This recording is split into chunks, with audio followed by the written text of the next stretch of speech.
Hello friend, welcome to মিডিয়াউল net centre. আজকে 10 March রবিবার লোকসভা নির্বাচনের দিনক্ষণ ঘোষণা করে দিলেন নির্বাচন কমিশন। সারা দেশে 543টি আসনে লোকসভা নির্বাচন হবে মোট 7 দফায়।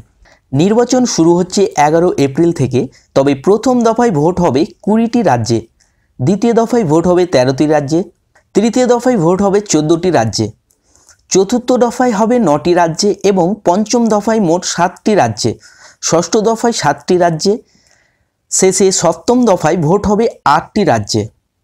ভোট গণনা হবে অর্থাৎ ভোটের ফলাফল শুরু হবে 23 মে। প্রথম দফার ভোট হবে 11 এপ্রিল, দ্বিতীয় দফার ভোট হবে 18 এপ্রিল, তৃতীয় দফার ভোট হবে 23 এপ্রিল, চতুর্থ দফার ভোট হবে 29 এপ্রিল, পঞ্চম দফার ভোট হবে 6 মে, ষষ্ঠম দফার ভোট হবে 12 মে এবং সপ্তম দফার ভোট হবে 19 মে। রাজ্যে লোকসভা নির্বাচন 7 দফায়, তবে এই প্রথমবার 7 দফায় রাজ্যের লোকসভা ভোট।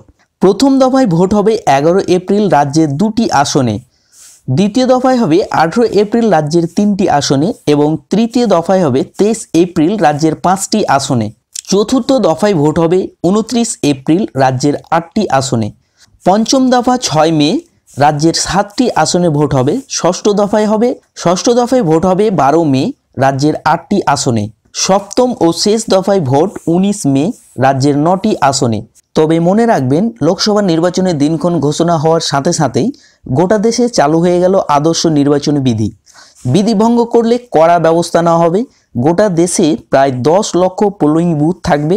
এবার ইভিএমের সঙ্গে ভিভিপ্যাট ব্যবহার করা হবে প্রতিটি পোলিং স্টেশনে। কন্ট্রোল রুম, পর্যবেক্ষণ ব্যবস্থা, প্রচুর সংখ্যায় আধা সামরিক বাহিনী, স্পর্শকাতর রাজ্যের বিশেষ পর্যবেক্ষক পাঠানো হবে।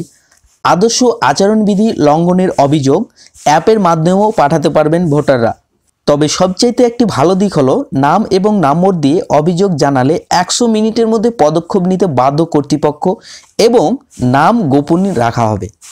আরও মনে রাখার বিষয়, রাত 10টা থেকে সকাল 6টা পর্যন্ত মাইক ব্যবহার করা যাবে না।